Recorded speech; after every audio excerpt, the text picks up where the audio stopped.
Je vous remercie d'être là pour les journées de la diaspora, pour cet événement. On aimerait savoir, qu'est-ce que vous pensez de cette activité? Moi, je suis venu de la Floride.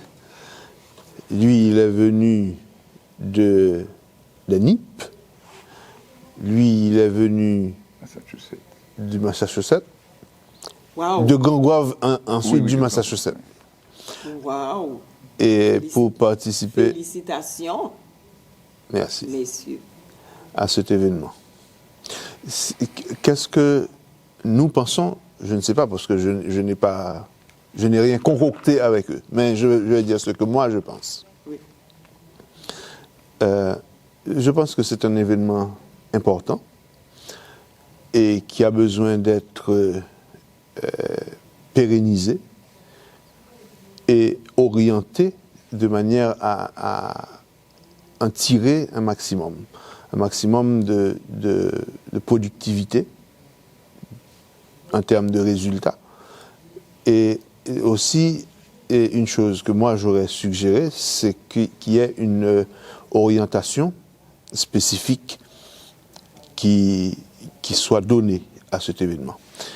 Nous, on est venu ici pour dire ce que nous aimerions que la diaspora fasse par rapport à Haïti. Et nous sommes sur le terrain, nous sommes des gens de terrain qui travaillons pour Haïti et nous nous sommes rendus compte qu'il y a beaucoup à faire et que la diaspora aurait une implication intéressante et productive, si elle se réunissait vraiment autour de projets porteurs qui pourraient favoriser le développement d'Haïti. Et notre thème, c'est décentraliser pour mieux développer. La diaspora a un rôle essentiel à jouer dans le développement d'Haïti. Il y a un aîné qui malheureusement disparu avec le tremblement de terre, et Philippe Rousier, qui disait que la diaspora est l'équation manquante pour résoudre le problème d'Haïti.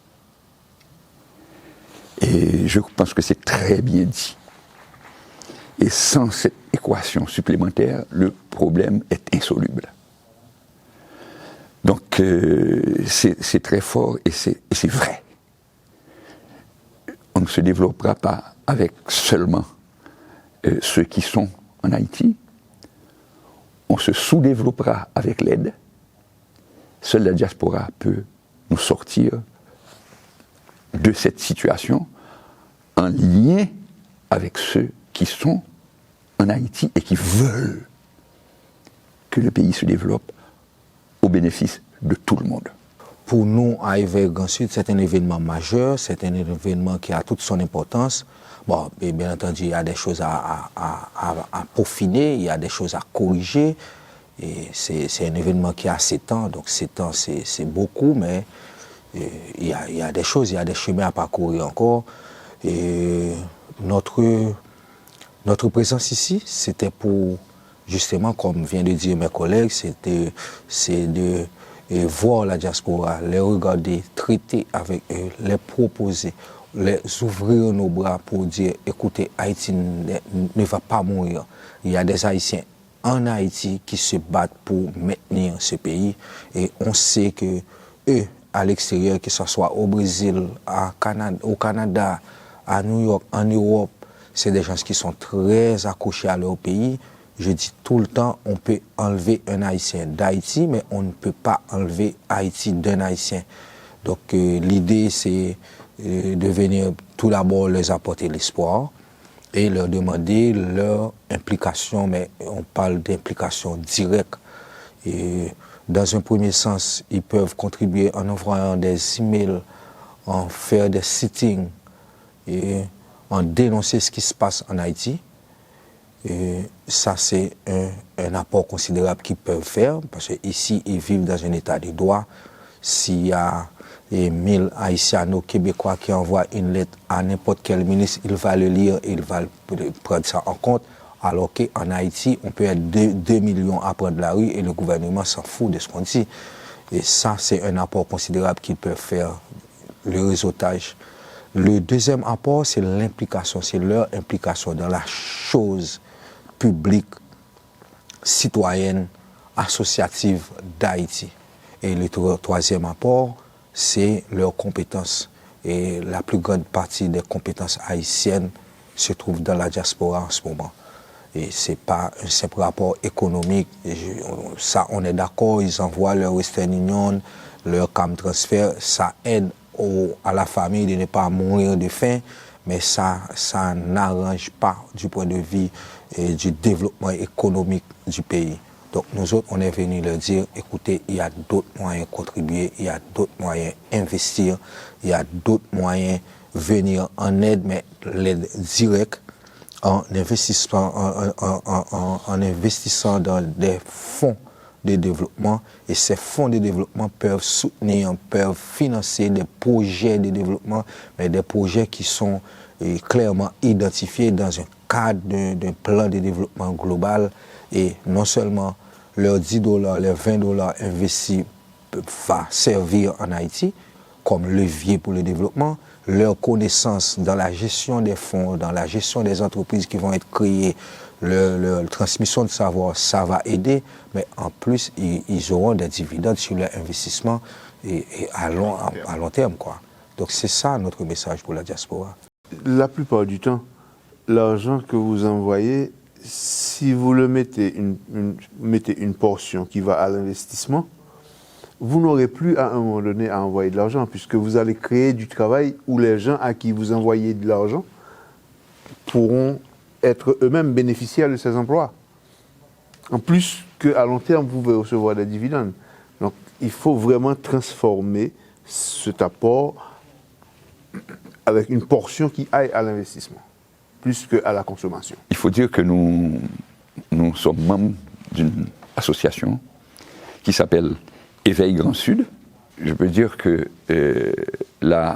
Éveil Grand Sud a pris son départ décisif en octobre 2024, où nous avons organisé un symposium du Grand Sud avec des représentants des départements du Sud, de la Grand'Anse, des NIP, du Sud-Est, de la région des Palmes. Et donc, l'idée, c'est que tout ce territoire-là se mettent ensemble, les communautés et les habitants, les citoyens de ce territoire-là, se mettent ensemble pour pouvoir arriver à une véritable décentralisation et même à une autonomie. Pas une indépendance, mais une autonomie par rapport au pouvoir central. Et ça permet aussi d'avoir une perspective globale quand même intéressante dans laquelle puissent être intégrés des projets exécutables. On pense arriver jusqu'à des plans d'affaires pour des projets, mais des projets, comme le disait Charlot tout à l'heure, intégrés dans un plan de développement régional, qui n'ignore pas non plus que nous sommes aussi dans un pays qui s'appelle Haïti. Mais il faut qu'on puisse travailler et exécuter des projets au niveau régional. Donc c'est ça, Éveil Grand Sud. Donc nous sommes aussi, notre avancée a permis de réaliser certaines choses. Et maintenant, il y a des citoyens du Nord qui nous demandent leur support pour pouvoir créer une structure de ce genre-là dans le Nord. Donc, je ne sais pas si particulièrement Charlot peut donner quelques détails par rapport au symposium qui a eu lieu. Mais alors, il faut dire que c'est quelque chose qui a été réalisé avec nos propres forces, sans aucune aide étrangère, ni du gouvernement, ni de ONG, etc. Éveil Grand Sud, c'est une vitrine, c'est une organisation, mais c'est une vitrine, c'est une plateforme, c'est un espace où les citoyens, les organisations et les gens qui s'accrochent à Haïti peuvent venir et mettre leurs idées Donc notre formule, c'est une formule qui est basée sur le bénévolat et le volontariat. Donc tu veux partager quelque chose, on a l'espace pour ça. Tu as une expertise, tu as une connaissance, on a l'espace pour ça. Donc Éveil Grand Sud, ce n'est pas une organisation plaintive. Donc nous autres, on se perd pas le temps à se plaindre. Oui, le pays va mal, le pays va... Non. Nous sommes une organisation qui porte l'espoir, qui crée l'espoir. Donc c'est pour ça qu'on ne fait pas d'exclusion. À Éveil Grand Sud, tu peux être juméliste, tu peux être duvalieriste, tu peux être mormon, catholique, et tu peux être vaudouisant, baptiste. Une fois que tu es à même comme citoyen de parler du développement du Grand Sud, tu es à ta place. Donc on n'a pas de clivage, tu es noir, tu es à ta place, tu es mulâtre, tu es blanc, tu es rouge, tu es gris, tu es à ta place. C'est un espace de réflexion, de proposition et c'est aussi un espace de pression aussi. Par exemple, et d'action. Par exemple, quand on a fait le premier symposium, le manifeste nous a conduit vers la décentralisation réelle et effective des régions du pays, particulièrement le Grand Sud.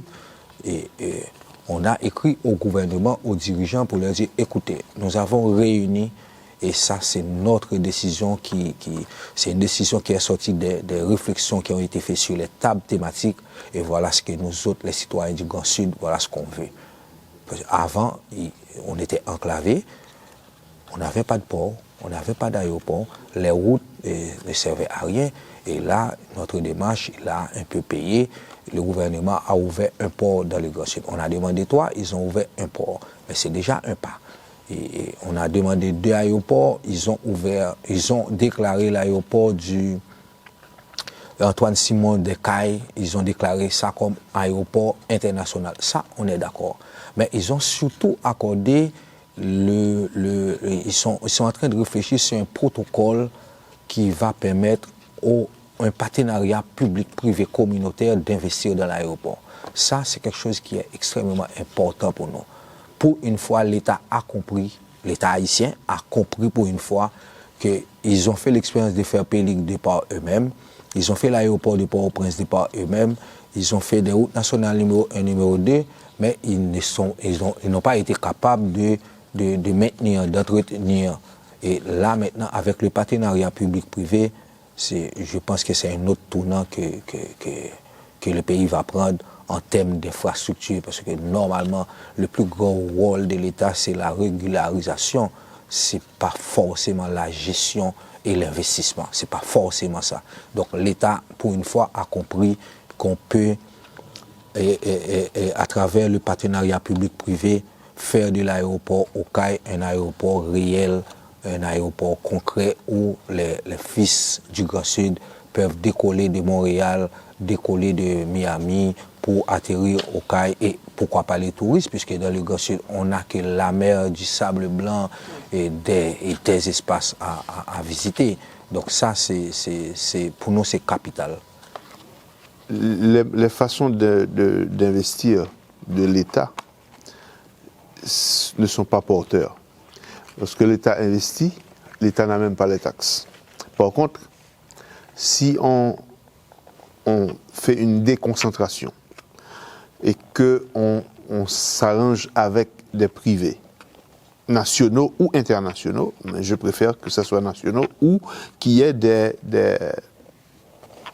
des consortiums qui peuvent être nationaux et internationaux, qui investissent.